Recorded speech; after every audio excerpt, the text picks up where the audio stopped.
Oh, hello, everybody, and welcome to Fridays at 5. I'm Karen Taylor of the Colorvalle chart.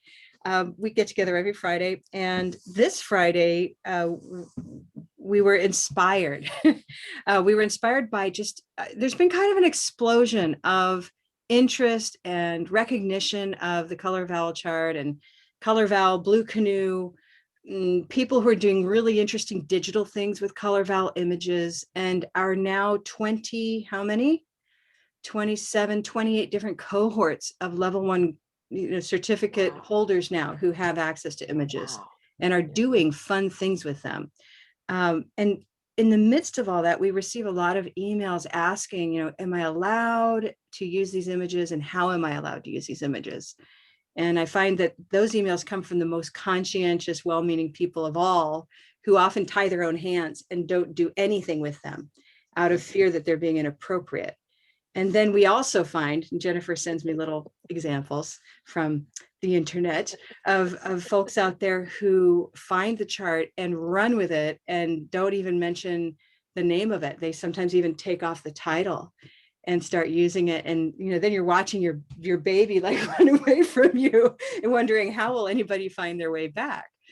So it all raises the question of copyright in this era where everybody's online and doing things digitally. So the topic today is copyright.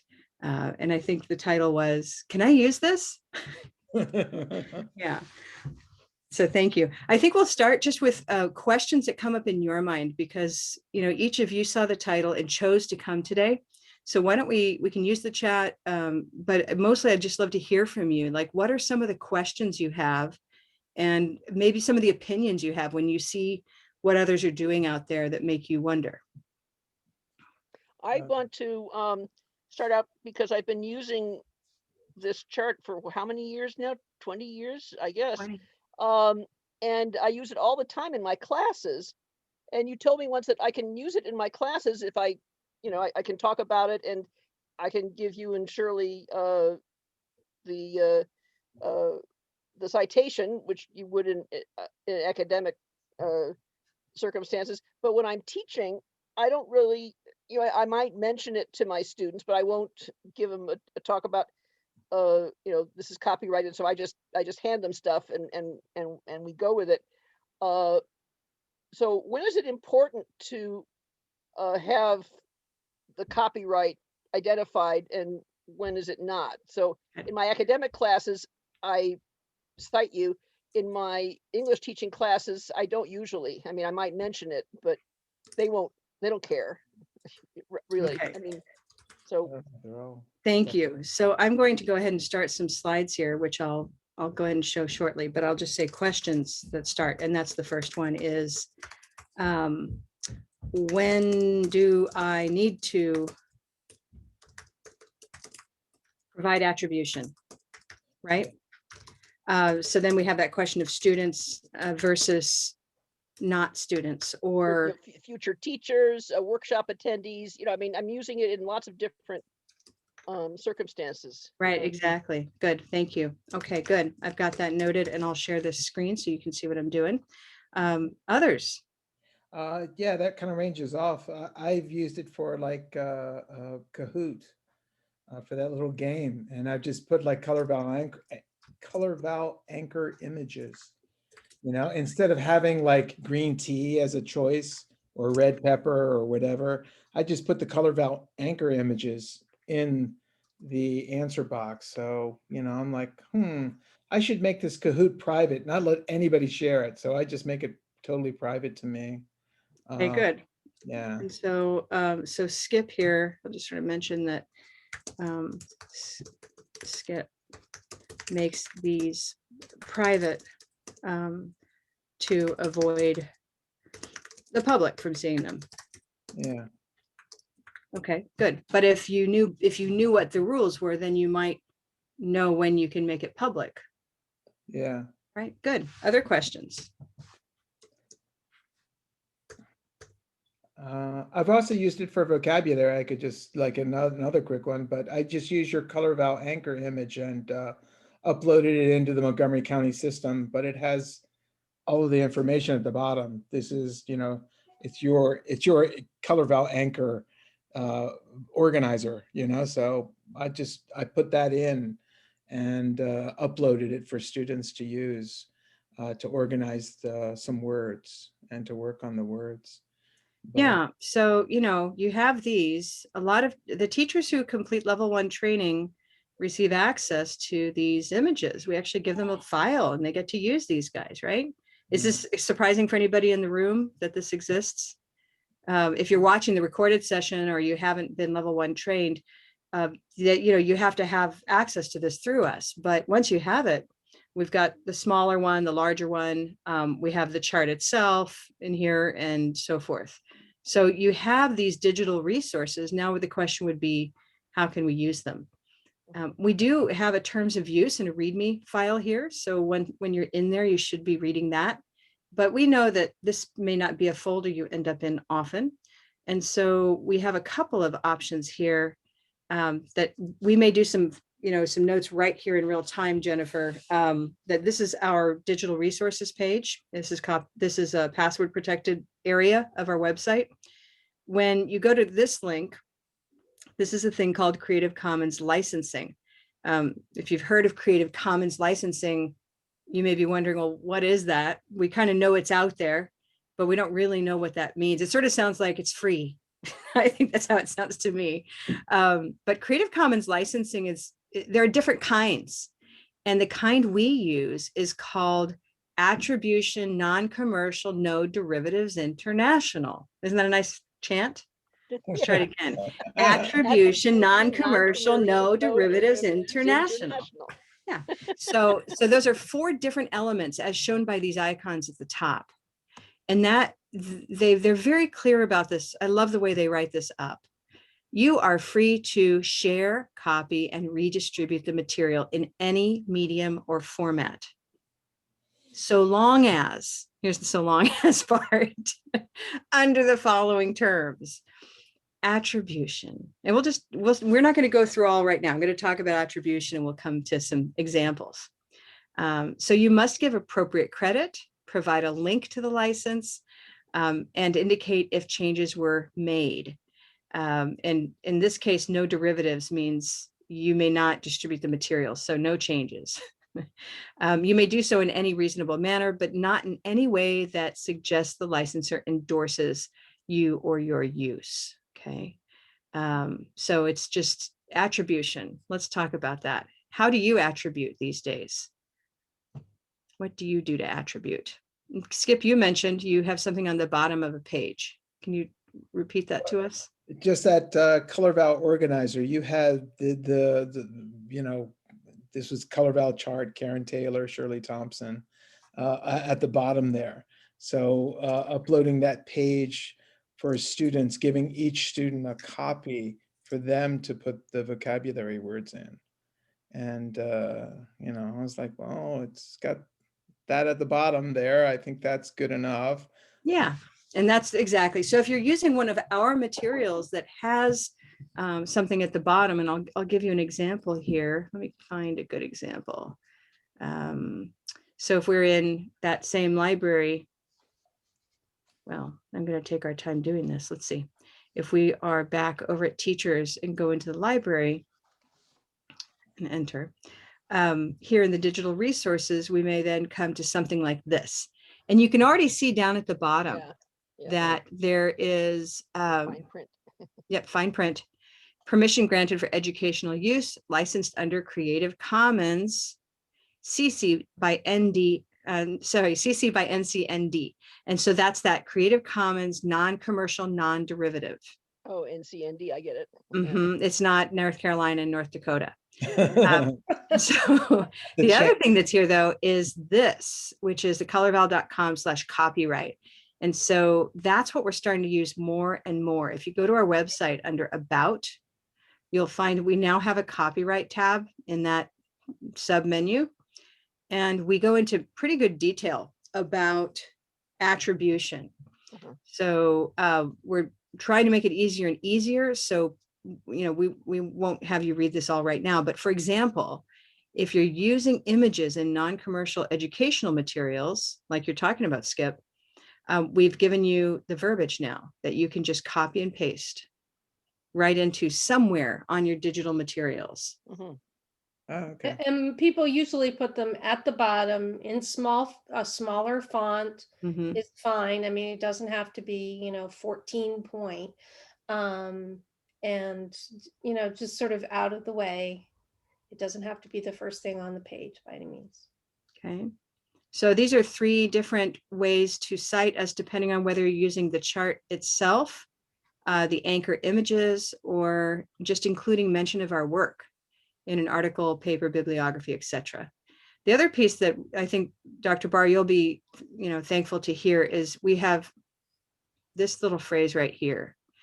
When mentioning our work in a presentation not directed toward learners, okay, that's just kind of a fine line. And by learners, we mean the people for whom these materials are actually designed, which would be English learners. So, in the case of Dr. Barr, she teaches graduate students, she teaches international exchange people.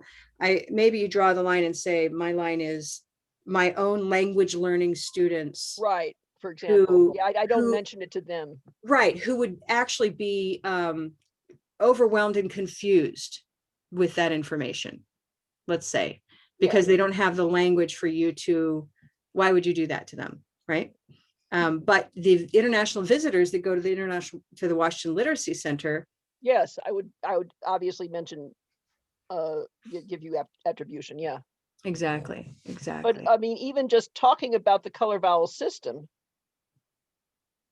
I mean, I don't even have, I'm not using, even if I'm not using the charts or symbols, but the concept, that's Well, also copyright. if it's in a presentation, there's a really good chance you're using an image anyway. If you're just giving them a bibliography, then it's written anyway, right? If you mention in passing, no. But you might say, here's how you find out about it. Right. And people might say, what do you mean orange door? Or something like that. And then I would go into it. But I have a question that kind of dovetails with Skip's Kahoot question. Mhm. So I've got a bunch of Quizlets that are, match the color vowel rhyme or something like that. I'm not sure how to embed attribution on Quizlet, Yeah. Well, and so those are privately held materials under a Quizlet account, correct? Correct, although I could make them public. You can make them public, yeah. Yeah.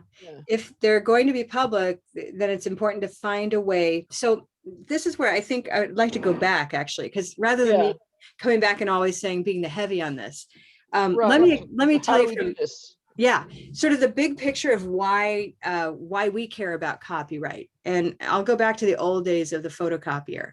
In the old days, you walk up to the photocopier for your print job to get ready for class, and you find this amazing material in the photocopier, just one copy, the master, they left it, right? It's like, score, I got it. And then you look at it and you're like, well, I'm going to use this. And you copy it and you use it and you share it with all your colleagues. And the person who put it in the photocopier is long gone. Who knows? You don't know who that is. Yeah. Right. So now you have this wonderful material. Imagine if it's that wonderful, what else this person wrote. And yet you have no way to find out who wrote it because the original, whoever made this handout originally, didn't give attribution. So that's the first crisis for us of color vowel and copyright, is when it goes out there, you never know whose hands it's going to end up in. And each hand off is an opportunity to spread the word about what we do. So I would say, if you get in the habit of using your footer, if you're talking about handouts, always giving attribution. And I've tried to be pretty good about that myself. Like every time I mention Carolyn Graham or every time I mention Judy Gilbert, I try to at least get the date in there and the title. And then when I should, and I try to get the publisher and the whole citation in there. Okay. But there's an effort. Yeah. I was also wondering, like the flexibility of the software to create like guidelines. Like, I know some people have used Kahoot and you can't change it, but I'm not sure if I'm doing that correctly. So that's what the problem for me, why I'm like, no, just leave it private because I'm gonna mess this up. Yeah. You know? Can I show an example of that? And it's not Colorvalle, in fact. Sure. Let me share my screen. See if I can find it. Okay, so this is an activity I had for one of my classes, and I took it's a journal assignment, and I used sort of the format and some of the wording and adapted it from something that Rebecca Wilner had done in a course I taught with her. And so just at the very bottom, and you can see right here, I said these instructions, I don't know if you guys can see that. Yeah, we can. But read it Okay. aloud, yeah. You want me to make it a little bigger? I can Yeah, No, just I read it. want you to read it aloud. These instructions were adapted from a guide created by Rebecca Wilner, licensed under the, and then I said CC by and, SA license. So I just gave her attribution there because another teacher might borrow it from me Right. and want to copy it. And so it always goes back to say, hey, this was, created by Rebecca Wilner. So. But you did the adaptation, so I suppose you should have a copyright in there too. I guess, well, if I give it to you, you'll know, and you can add, Aunt Right. Jennifer Campion or something. This is from But- Jennifer Campion, who adapted it from Rebecca Wilner. There you go. So, So but I you just, know, it's just, I just created something that was, it was behaviors of tea, Karen. I just put something in the week 3 of sound awareness, behaviors of tea, adapted from material created by Karen Taylor, and then copyright Robin Barr. I mean, so you've got all the embeddings of the citations. Right, that kind of goes in a this to that to this, like Yeah. here's my handout, I'm attributing this person, but I'm copywriting it. So, So there's two whether that holds copyrights up on in it, yeah. a court of law, but right now we're just talking not about the legal part. We're talking about in a field that is paid so little, the least we can do as colleagues is give attribution to anybody whose idea we're using or adapting. And so it's just good practice. When it comes to Colorvalle, we are on a mission. Shirley, what's our mission? World domination. Yes. Exactly. So our mission, I'm about to get that typed into the website, but I think it's in our next newsletter. I'm working on the messaging, but it's been our mission since we realized that we solve a problem of English for the purpose of teaching and learning. And so we want to dominate, how English is talked about. And we think the chart should be out there.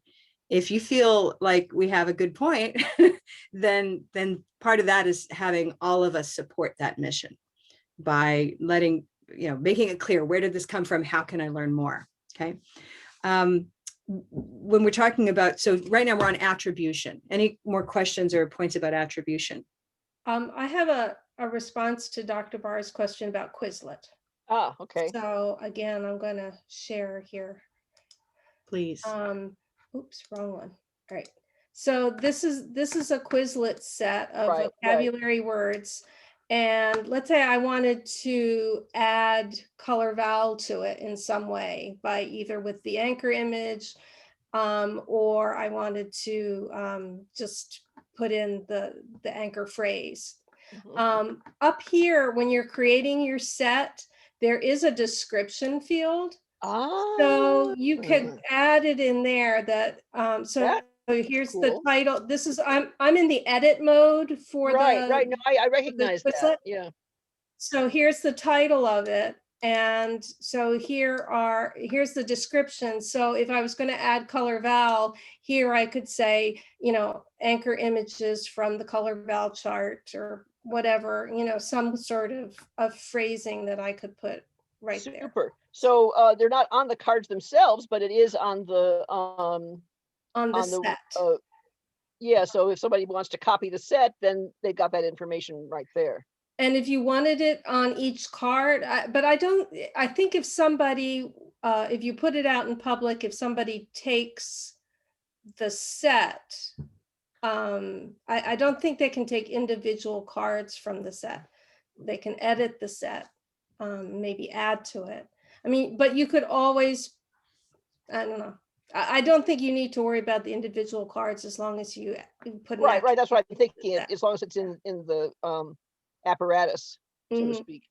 mhm. Yeah, that's what I was wondering about with Kahoot though, too, because they have an area where you can put that in, which I would do, but then I think you can just take it out if you're copying it, you just, you could do a whole bunch. I mean, you can't control what people do Yeah. after they copy it, but Yeah, at least you've made that effort yeah, to put Right, that, it's not on you anymore, it's on them, yeah. I Right. guess. to follow, yeah.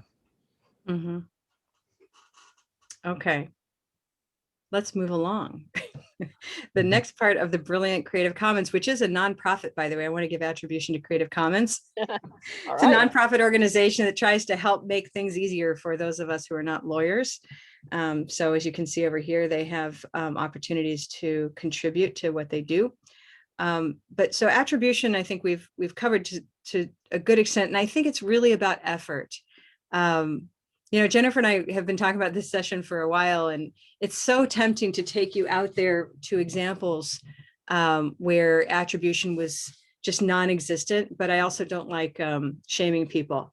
And there are examples out there on YouTube of people who don't know our work from our side of things, who don't give attribution, and we contact them or we request a takedown when we really just can't reach them so that they can give attribution. But it's this fine line between, this is the second piece, it's not just the photocopier conundrum, it's that we love that people love the chart. We want people to use it, but we also need it to be connected back to us, right? Okay. All righty. So the second part of Creative Commons, as I was heading towards just now, is non-commercial. Let's look at that in all the ways it could mean something. What does non-commercial mean to you and to me? So if you are teaching for a nonprofit organization, you teach low literacy students and you use the chart like Robin does, that is non-commercial. boy, is it. Nobody's making any money. money. Nobody's making any money. But now let's imagine you work for an IEP, an intensive English program at a university. And now they make money. In fact, they're supposed to make money. And when they don't, they get in trouble a little bit. Sometimes they can get in hot water with their university because they're not earning enough money. So they are money makers. So are they going to use it across their program? Well, the university might be nonprofit. Right. So there's a place that we look for, and this is where you have the letter of the law versus sort of the, interpreting it. We don't want any of our teachers to have their hands tied when it comes to the act of teaching, regardless of privilege. Like their students might be more economically privileged or less economically privileged, but that teacher is a teacher, regardless of who we serve. Do we feel like that? Does everyone kind of agree? I feel like that. Yeah. So I would want to be able to walk into any classroom I teach in, and use the materials that are best for those students and most effective in my opinion. And so we create, in my mind, and the way I work with, I have copyright lawyers that we're working on that kind of verbiage, that if it's the act of teaching within the shell of your classroom at a bigger institution, that is your set of decisions. And you have just as much right to choose your materials as any other teacher in another situation. So far, does that sound good? Mm-hmm. Okay. Now, what if you are a teacher at a university and your whole program decides we all want to teach this way? So now maybe it's 8 teachers who are all going to teach with this material in their own way. Does that change anything? If the whole institution is nonprofit, I don't know. It might be nice to be able to say somewhere we use the Colorvalle system, like Washington English, WLC, American University. I mean, but I don't know if we need to pay for a license exactly because we're still nonprofit. But you've just touched on exactly the tipping point, because 8 teachers teaching in the ways that each of them feels is best. If they've all agreed they love the chart, that's great. But if they're all just doing that with their heads down in their classrooms, I don't see that as much different from one, until the students start saying, hey, friends, come to this school. They do this thing. Yeah. So the moment an idea starts to burst beyond its seams, where now word of mouth is bringing business to that school because of this, that's when the school says, oh, well, yeah, we do use Colorvalle. And now Yeah. you're branding yourself. That's what the school's doing. It's no Not longer, the Well, I mean, teachers, not the and- teachers, but the actual school itself Yeah. is outwardly saying to the public, we're a Colorvalle we're a school. Colorvalle school, or Yeah, I we're mean, a it's in- Colorvalle I program. want it to be in our curriculum. You know, Right, this is right. something that's in our in the blurbs on our website and things like Yeah. that. We use you know, Orton Gillingham, and we use Colorvalle and blah blah blah blah blah. Yeah. So And we're a licensed Colorvalle school. So it does, the minute we start talking sort of out of the shell to further interest people, that's when we're thrilled, you know, but it is a different page. It's no longer Creative Commons licensing. This is now commercial licensing. although When they we're want still to include it nonprofit, in their publicity. we're still nonprofit, but we have a duty to you to You be form a licensed. license. It's still a to be commercial licensed license. to be qualified to teach it or teach using Exactly. it. So commercial Yeah. doesn't mean that it's going to necessarily cost that organization a ton of money. It just means that we've formally had a conversation about it and that we have a written agreement. Okay, so we don't that's have- where, yeah, so there's an agreement in place, and we decided to provide this license to this amazing nonprofit for zero, possibly, right? But in return, we make all our teachers do Colorvalle training because Right. they can't teach without it. Yeah. So a nice example of that would be Intercambio, who visited a couple of weeks ago. And so they have a wonderful new textbook series, Confidence and Connections. And we've been working with them and their textbook series now for, gosh, maybe 10 years or so, quite a while. And then when you open up the book, you know, not the first thing, the last thing you see on the back cover is, now look at this. What do you see? Colorvalle there it chart. is. But At the what do you bottom. see other than that? It's kind of a different shape, isn't it? It's squished. It's not, It's squished, okay. portrait, not landscape. It Yeah, holds more so water. this represents an actual conversation that we had. We had an agreement that they could do this. We wanted them to do it this way, and they didn't want to because their students have every other bit of content in a portrait, you know, fashion. So this is actually now getting into derivatives. Just with that small change, you're getting into that third Creative Commons concept of no derivatives. That when you start to transform, and especially remix and build upon material, you may not distribute it without a different agreement. So the piece I want everyone to walk away with is, under the terms of Creative Commons licensing, these things are not allowed. But that doesn't mean you're not allowed. It means you're not allowed under this set of terms. So when you know, I noticed someone's in the room who's also working on a textbook series. If you're working on another textbook series, come and talk to us. And then we have an agreement and we sign it with you. Okay. And it usually has a time limit on its term. And those are the ones we want to stay in touch with. Okay. So that's just a nice little example where often these two go hand in hand. Right. But attribution is always going to be part of the game. We always need to give attribution. Every licensing agreement I have.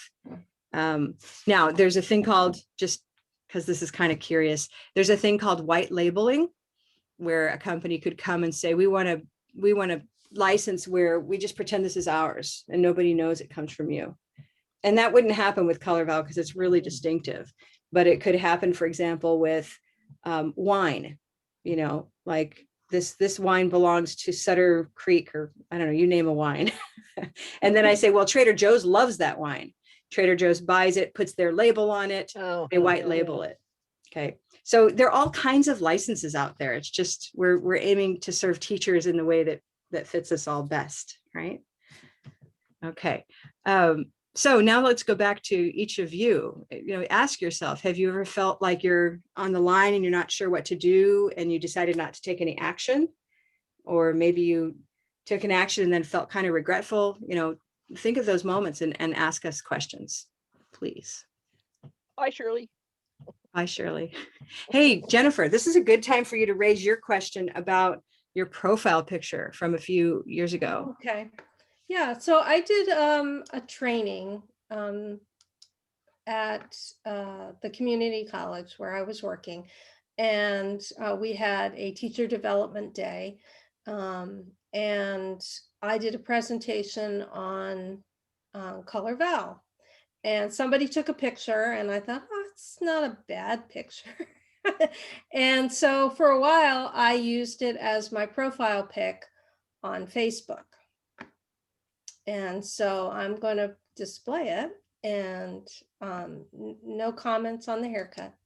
But and my name's not Karen, but what do you think about attribution? Did I need to put an attribution in the description of my profile pic? So here I am presenting the chart, talking right there. I'm talking about, we're doing yoga, I think, actually. I don't think so, because you can see the you can see the source on the chart itself. What do you think? What does everybody think? That's what sounds right to me. If I like couldn't that see- haircut. That's what I think. Thank you, Susan. I like you.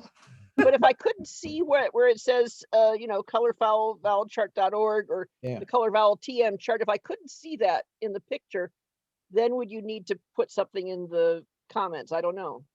Mhm. Maybe. Yeah, I agree. I think, even if this were a tiny picture, somebody could look at it and see color vowel chart, and that's its own attribution.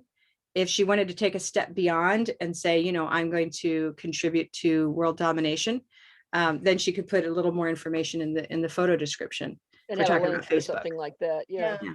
And if I use this picture now, I might put something, because the chart has changed, the website has changed, the URL is different. Well, so, Is this a personal profile picture, or do you use it for work? This one now I would only probably use for personal use, just because it Right. shows an older chart, and Hmm. so I wouldn't. So I for that, probably maybe it use- wouldn't make any difference. I don't know. But if you're using it in the field, like as the profile picture when you post things on the linguist list or something like that, Yeah. Mhm, maybe mhm. you'd want to have something in there. think what If I it would didn't say is- already have that, what do you think? Yeah, I mean, when I think about Nike, it has the swish, and Coca-Cola has the ribbon and so forth. The color vowel chart is its own brand, right? You see that thing and you're like, oh, that's the chart. We don't have a logo other than our company logo, but we don't have another symbol that represents the chart, Except the because chart. it is its own symbol. Yeah. Right. And so we want to brand, we want people to be curious. I mean, I always go back to the 3 and 4-year-olds who, kind of toddle up to this thing in the Montessori classroom where I put it for a few weeks. They're like, what is this? They're just so curious about it. And that tells me that there's something visually very compelling and mysterious. And so if I assume that there's something there, then I want people to see this thing. If Jennifer were working at Nova, and this is her profile picture as a faculty member, I still don't think I have a problem with that. But what I hope through messaging like this is that she would put it in, somewhere in her bio, so that it has a little bit of a connection. She loves teaching with the color vowel chart because she finds it highly effective, and she's still speaking as herself in an institution. And I'm not, we all know those. I've worked for universities where you feel like, they're going to control everything you do and try to own it all. And I'm not at all interested in that. But I also don't think it's in the interest of the Colorvalle as a brand or as a product. We want to get out there. We want to get on Sesame Street. And I'm just saying that. And I'm serious, right? Like, why doesn't Sesame Street talk about vowels much? Why isn't this show ever sponsored by the letter O? Hardly. And you know why it's not sponsored by the letter O. That one You know? sound, yeah. So, we have a vision. We We're want them to be tiny. sponsored by the sound O. Wouldn't that be cool? Yes, Instead of letters. exactly. Yeah. So I think, if they're looking for something fresh and we're looking to get out there, we're looking to connect with Sesame Street. Hi, Claire. Good to see you. Welcome. I want to say hi to Richard as well. I haven't had a chance to greet him. I know he's listening. Sorry to join so late. I only just saw it. Yeah, no, a pleasure. It's always nice to have you. So yeah, the topic is copyright. What we're hoping our teachers can, help us continue with and spread the culture of as an organization, that we want people to know about the chart. We also want them to know how to come back and learn more, right? Too easily, people will think that this is for teaching vowels. Raise your hand if you think it's for more than teaching vowels. Right? If you're not sure. So we're really we're not about vowels exactly. It's really about prosody, method, stress, and spoken English confidence. All of Kendall these. has an interesting question. Yeah, I was going to say, In Kendall's the got chat. something in the chat. Great. Well, let's read it. Who wants to do that? Does Kendall want to read it? Kendall says no. Well, I can talk. I just don't want to be on camera. Sure. I sure. was just saying that I'm a freelancer. I have very few learners, and I would only rarely need this, especially because my learners are adults, and I'm never sure how to kind of wedge that in with the demeanor of learners I have. So I'm not at a non-for-profit university or school right now. Most of my work is on contract with an online school. The other teachers are in Europe. They've never even heard of Colorvalle chart. Mhm. A lot of them teach German anyway, and it's a very small startup. So I've been so worried about being improper that I just don't use my training, which so That's so Yeah. sad. yeah, it Yes, is that exactly. So this is, horrifying. I'm so glad you came, Kendall, because this is precisely our fear. Yeah. We have many very conscientious teachers, and I think so often they're erring on the side of inaction, right? What do we want for you? I want you to use it. That's Okay. where I am. I want you to use it, and I want you to let people know this is a game changer for me. I'm using it because I can't not use it. That might be kind of what comes eventually, except that right now you can not use it. Yeah. You decided to not use it. But that's my dream is basically it becomes so necessary that you say, I'm using this thing. High school of mine that I teach for, I'm using this thing. It's the Colorvalle chart. Go learn about these people. Are you cool with this? So we have teachers who work for a big online company that teaches learners in China, for example. I saw that. We want people to know about it. Are we worried about piracy? As much as we are excited about being known. So as long as I think it's our responsibility to keep up with the need to share. Piracy is an indication that if you take out the pernicious part of it, sharing is a good sign, right? And we know that the name of this thing, and you'll keep its name intact, and you won't separate the title from the object. Yeah. And so then the more you talk about it just enough, not to annoy people, but you let them know that it is a whole organization and a whole way of teaching, and you pass people along when they're interested, and that's wonderful. Okay. Yeah. What I worry about is people who use the chart and don't do it right. That's alarming to me, and I've seen it happen. But Yeah. Oh, sorry. No. Your school doesn't need to worry about, paying a license or anything like that. If you're using it within your classroom, that it doesn't matter if it's an online classroom or a four walls classroom. If they're not using it to advertise and say, hey, we've got this wonderful teacher who uses Colorvalle, and then that's a different discussion. But if you use it and you want to tell your colleagues about it,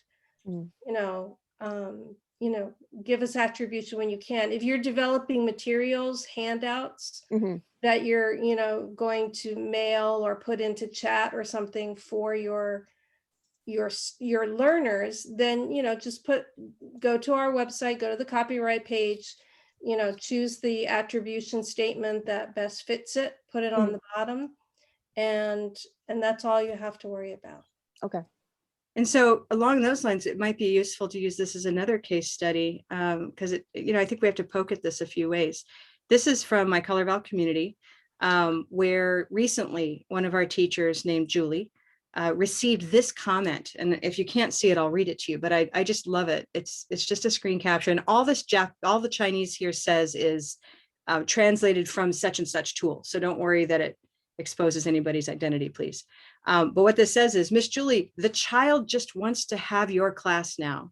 Now, Julie's a phenomenal teacher, so I would want her class too. But the mother here says, we especially like the way you use color vowels to correct your child's pronunciation. Thank you. Nothing makes me happier than this. This is one learner at a time. I love this. But now look, so Courtney over here said, wait a minute. I teach a similar kind of group. Is it okay? Because I've been hesitating, just like Kendall has been. Oh, And so there she is, holding herself back because she wants to do what's right. And so that's what prompted us this week to really start answering these questions, because we love our teachers. We love all of you that care about us, right? But what I'll say is what Shirley often reminds me of is, if we don't get out there, first of all, we won't have a sustaining business. And, we can have another conversation sometime, maybe privately, about what it means to run a business and just how challenging it is, and to give up, a traditional life of working for an institution. I feel like I work in an institution of my own, but, those are challenging things. And so you don't want to, this dying on the vine kind of thing, like, it's too constraining that people just can't share. We need you to share. It's our livelihood. And it's because of something we believe in. Yeah. Okay. So the other thought I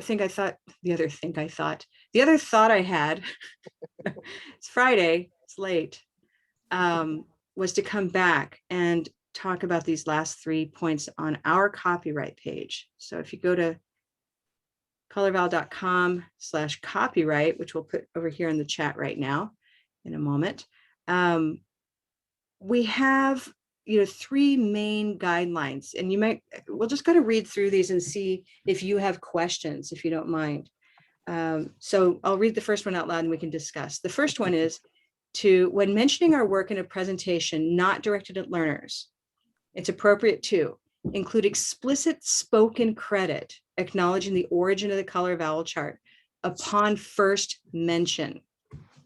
Now, I said this because I recently came across a video talk where they used the chart from beginning to end.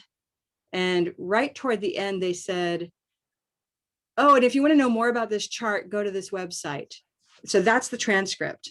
so that's like footnotes or something instead of introducing it at the beginning. I see. Yeah, if you want to know about this chart, go to the website. And so in the transcript, you never hear the phrase color vowel or anything about how they found us or what we are. And then the website itself was just the URL. And, it was like the intent was kind of there. I mean, they definitely tried, but it really needs to be something like, in this case, the color vowel chart, originally created by Karen Taylor and Shirley Thompson in 1999. You can take out a prepositional phrase if it's too much, but it's a visual organizer for spoken English. Here's how it works. And then you talk about it, right? So you need to explain what it is anyway. You might as well give credit at that moment, okay? So it's very important. It positively communicates our copyright. It helps others know that it's protected and that is a thing. So it's that double edge, like it's a thing worth sharing, and don't just go off and make it yours, So it's, in a sense, by just saying there's this thing at the end, they have made it theirs in the beginning. Yeah. Any questions or comments on that? All right. Second would be the corollary or the partner to that. Include written attribution in your slideshow and handouts, which is accompanied by that verbal credit one more time, right? Something like, to learn more about Color Vowel Chart, please visit their site, colorvalle.com. They sell teaching materials. They provide advanced training. If you've done it, you say, I've done it and I highly recommend it, right? We have a lot of people out there who don't know that there's more to the chart than what you see on the chart. They don't know. And that means that they're not aware of teaching stress. That Right. means they don't know the power of a kinesthetic, some kind of a gesture, right? To mark the time on vowel. That means, what else does that mean they don't know? If they don't come for training, what don't they know? Can I come up with like 3 more things that they don't know? They don't know about chance. They don't know about the power of chants to help create all that prepackaged language, like to make that internalized. Good. They don't know this is the inside of the mouth. They don't know it's the inside of the mouth. Yeah. They don't know about the moving versus non-moving and what the Y and the W and the small R. They don't know all those little hidden tricks within it. Mhm. Now they might buy the book. Some folks have just bought the book, or they come to our website, and we do have a lot on our blog, a lot on our website. But how many of you have gone through basics and realized how much longer it took than just those 6 weeks to really have the ahas? Doug, you want to speak to that at all, Doug? No, I just know I took the refresher course and realized how much I didn't learn on the first round. Well, you're not alone. Robin and Shirley and I, the 3 of us over the last 20 years have given workshops at our local university to which we've seen people, the same people. Let's just say it's Oh, Doug. yeah. We've seen Doug there. I've got 4 or groupies 5 every year. times. They show up, hey, Skip, Right. you're one of them. Yeah. So actually you're right. So Skip, you've come for 20 years, you've come to our events, right? Can you tell us what's in your mind about that? There's just I'm very kinesthetic kind of person. So, things like the koosh ball, throwing that in the air and getting a feel for these things and how to teach it. That's what I was looking for. So sometimes I'd come to the same workshop and I'm like, oh, okay. And I could try this to, get my learners to better understand it. There are many things like this that I go to see different ideas of teaching, of pedagogy. So. Well, Skip, I'm going to embarrass you now. Skip, you've been coming to our events for 20 years now or thereabouts. And I have seen a huge advance in your understanding of what's going on, but it's a long process. So, I mean, right now, you're really expert. You're getting to that point, but you've been absorbing it this whole time, and at first the penny hadn't quite dropped. I think the first few years. Well, in every workshop we do is another coin dropped, right, Jennifer? Yeah, I was going to say, I mean, I first heard about the chart in, I think it's 2015. And for me, and now I work with Karen every day, but to me, it's just a constant cycle of learning what I don't know. And it goes to what Dr. Barr says all the time, which is it's what our brain is hiding from us. And I guess my brain's hidden a lot from me because that means you're a good speaker then. Your Broca's area is in good shape. Yeah. Yes, it is. Menopause is, mess that up. But I have to give props that, my Colorvalle journey took me to American University because of Dr. Barr. And I just, I'm going to be a groupie for life, I guess, even though, Well, I have to say that I'm still learning new things and I'm teaching this stuff, but I'm coming up with new interpretations and ideas based on what's going on here. And that's actually, sometimes I might mess around with the way the chart looks, and then I have to attribute it, right? I mean, if I'm only doing the front vowels or something like that, how would you, Karen's wincing, right? No, I'm smiling because there was one time a few years back when we were I think we were in Baltimore, and we actually at our booth in the exhibitor hall at TESOL, we had a sub area of our booth dedicated to Ask the Linguist. We had like a chair and a table and a Swami, the ball for Dr. Barr. And so people would come by and ask questions. And sometime in there, I don't know, she had a newspaper with her, but by the end of the conference, she came up and said, look what I've done. And it was this piece of newspaper that she'd ripped up into these these squares that match the color vowel chart. And she said, do you know what you've done? Like, she's truly lost it. And but each piece of paper then had a Sharpie, like a letter written on it. And I mean, I think I still have it somewhere, maybe, I but remember this. it was something, basically it was, let me grab my chart. It was recognizing that the something about the cleanliness of the lines, that this line Oh, yes. created an orthographic divide. Am I right? Yes, exactly. The front vowels, back vowels, and then rounded vowels, unrounded vowels. Isn't that cool?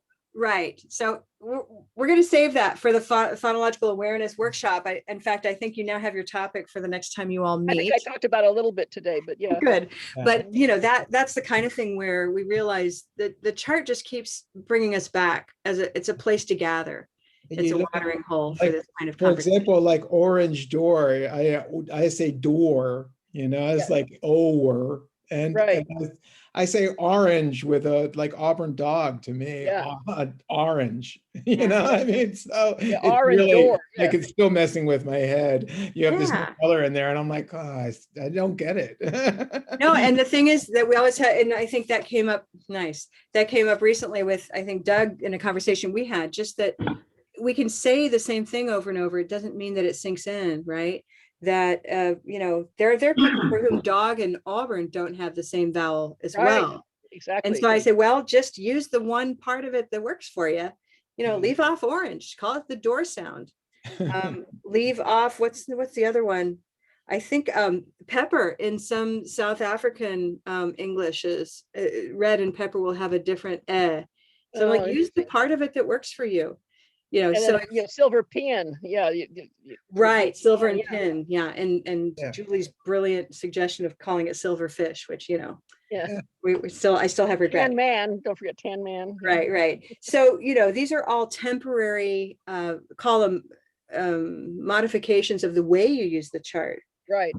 But now I mean, I have every few years I get somebody who says, oh, what could we just, could we add this or could we add that? And like, you're welcome to do whatever you want in your room with your chart. If you want to cut it up or you want to add arrows, have a ball.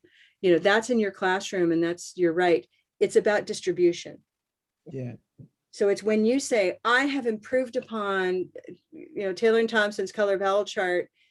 Here's my version. I'm putting it up on my website because it's better. Or on That's YouTube.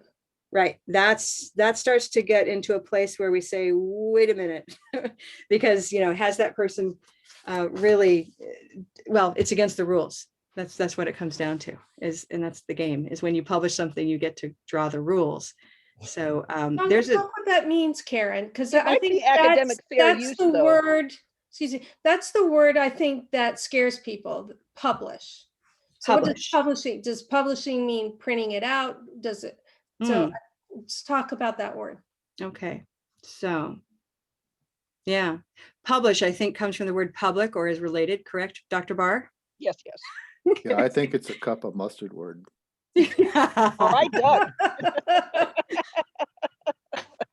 So I am not a lawyer, but publish is going to have, let's say it reaches beyond a classroom level. Again, the teacher in the classroom, I'm going to consider sort of sacred.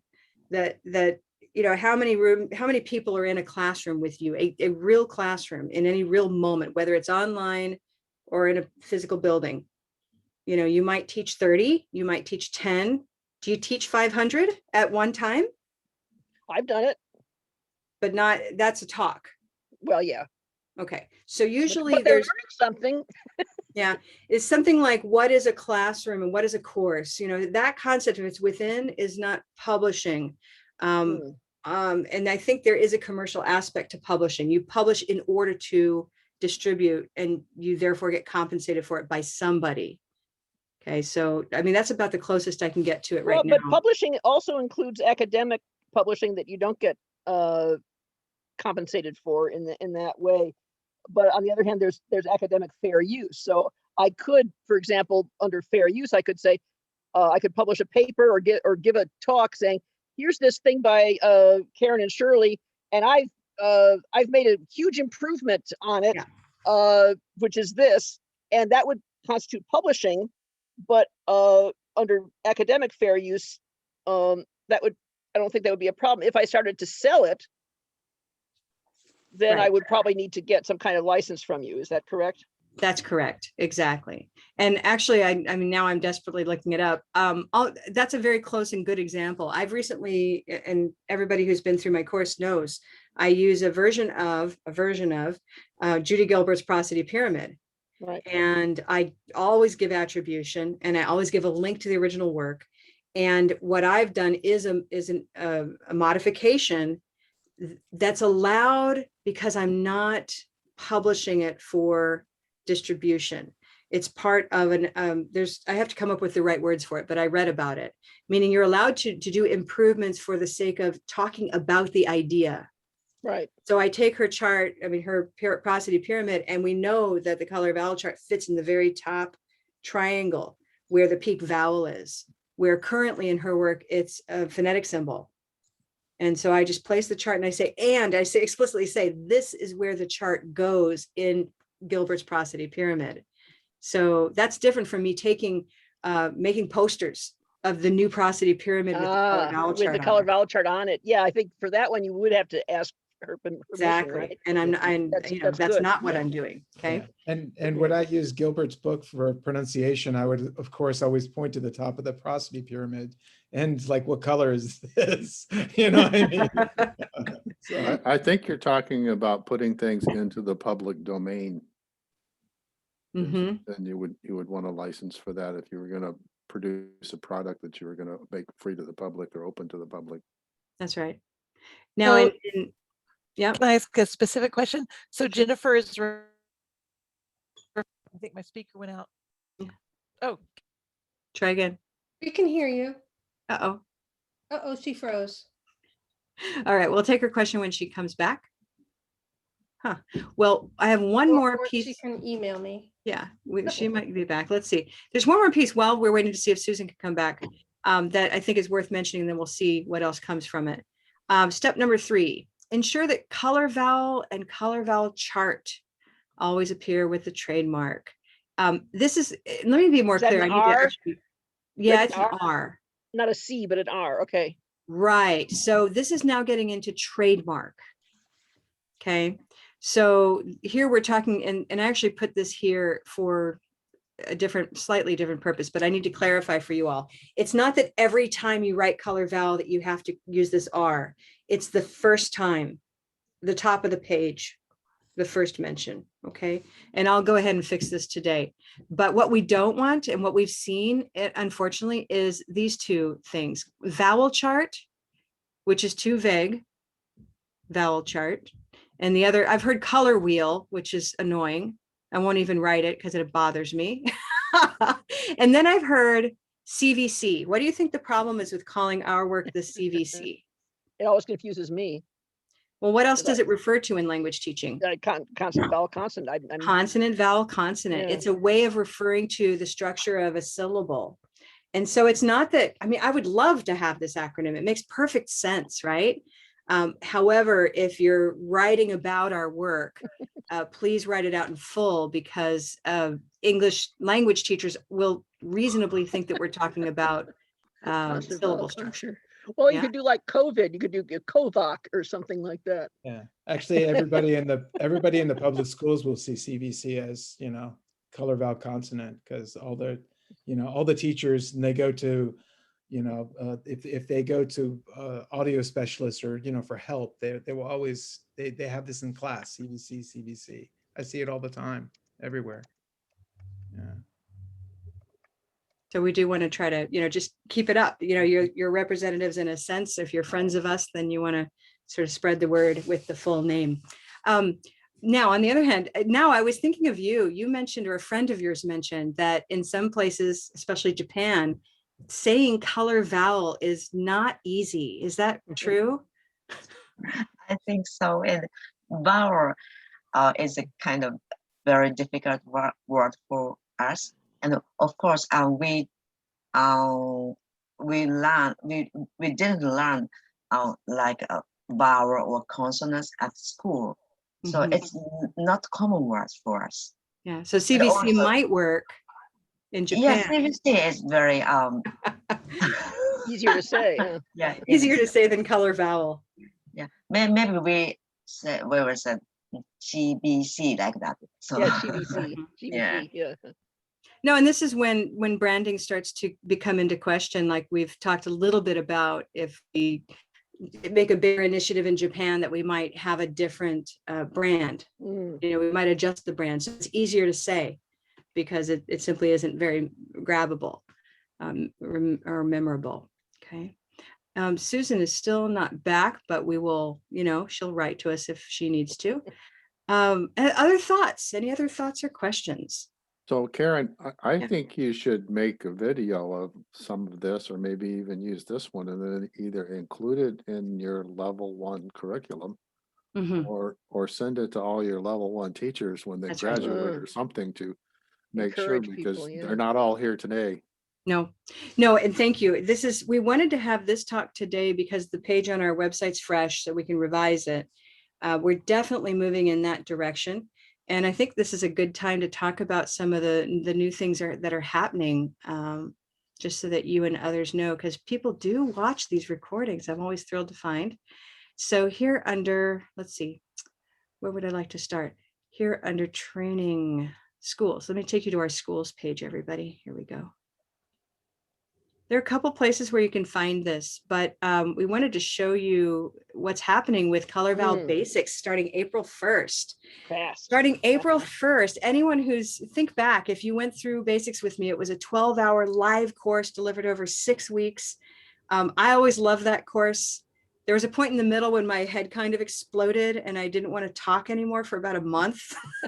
and then it all went back in place. But the point is, we've gotten to a point where we serve so many people, we cannot keep me talking that much. That's kind of what it gets to. So like as a model, we decided, what could we do that could be, just as high a quality, but maybe more sustainable. And so what we're doing is providing 2 ways to study the basics. And one is called FAST. It's a 4-week module course that's completely on demand and asynchronous. So Doug, it's your experience of refresh and expand, but repackaged into 4 modules instead of 6. Okay. And entirely video based. Plus quizzes. Sorry? Plus quizzes. Plus quizzes, exactly. So we're really kind of upping the ante. There'll be these 2 kinds of quizzes. One is for knowledge and one is for awareness. And so we're really excited about that. And we're bringing the price way down so we can reach more people, because we do want to reach the world. We want teachers all over the world to study with us. And so this doesn't involve having to be in the same time zone, for example, right? Right. Yeah. So we have now, if you think of it, we've created 3 different components of it. One is this asynchronous study piece.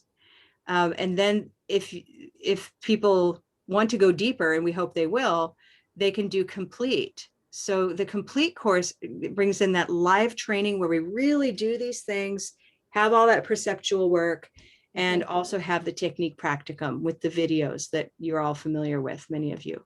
Okay, where you really get to do the techniques and have a coach get back to you. How does it look? Is it going well? Okay, along with Blue Canoe training. Okay.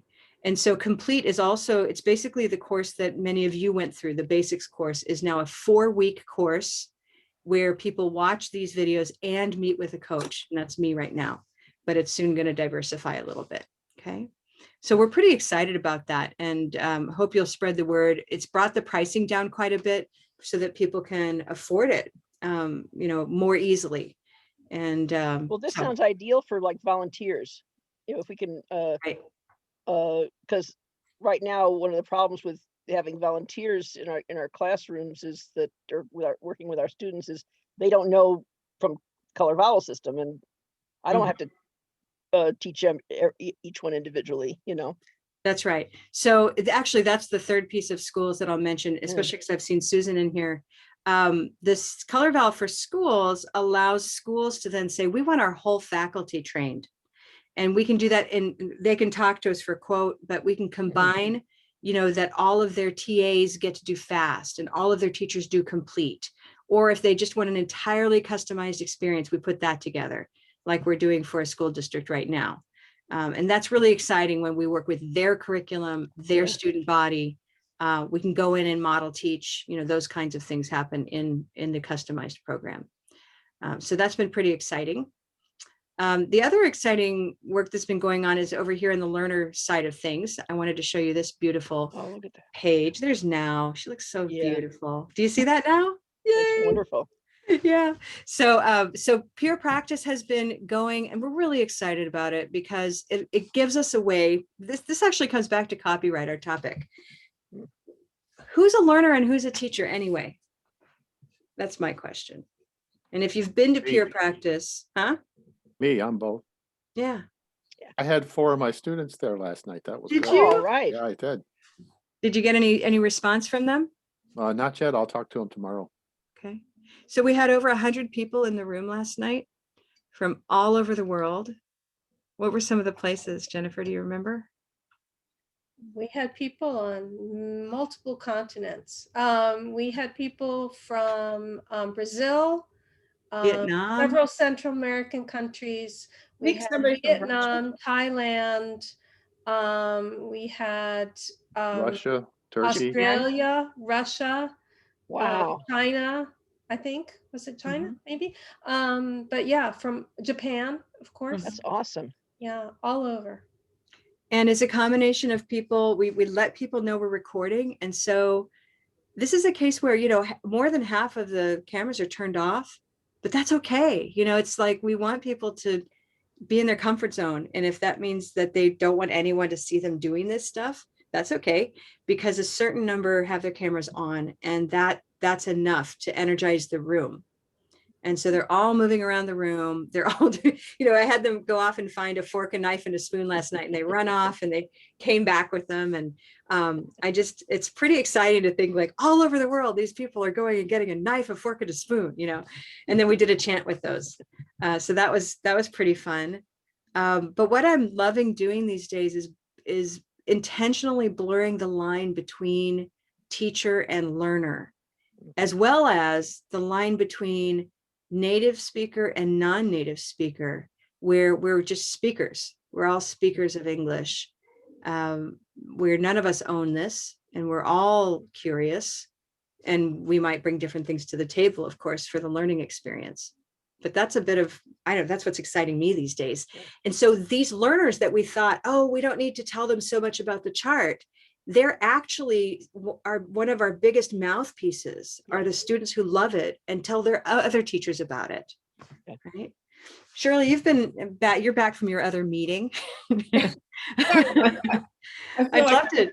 Yeah. I mean, what are you thinking about when you think of copyright and any of the topics we've touched on while you're here?